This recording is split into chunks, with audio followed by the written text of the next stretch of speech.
Hello and welcome to 3-Minute Theology Thursday. Today we are talking about the attributes of God, His incommunicable and communicable attributes, why there's a difference, why it matters, and how we can apply it to our daily lives.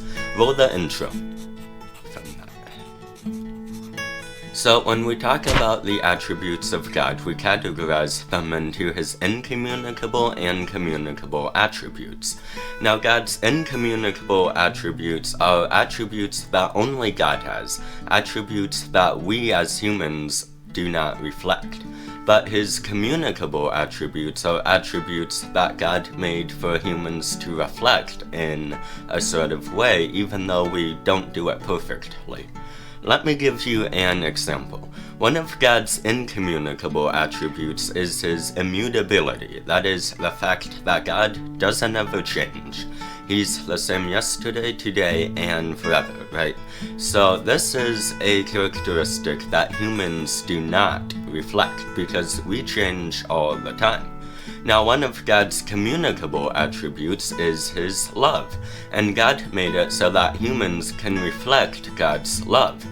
But God's love is perfect and pure, and our love is not. It's tainted by our sin and our mixed motives. God's communicable attributes are attributes that we reflect, but not purely or perfectly, not exactly like God's. Now, why does it matter that there's incommunicable and communicable attributes of God? Well, God's incommunicable attributes, they remind us that we're not God.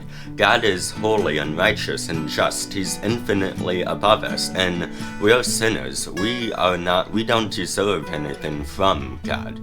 Now, God's communicable attributes, when we realize that there are attributes of God that we can reflect, we should ask God to help us to be able to reflect those attributes more purely.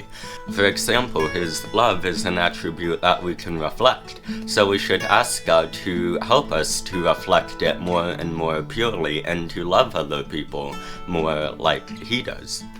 Now, we're gonna go over some of God's incommunicable and communicable attributes over the next couple of weeks, so subscribe if you want to see that. I'm Jacob, thank you for watching. God willing, I'll see you in the next video, and remember to set your mind on things above.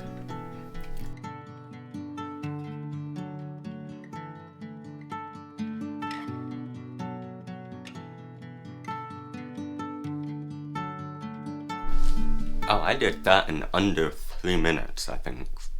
Pretty sure.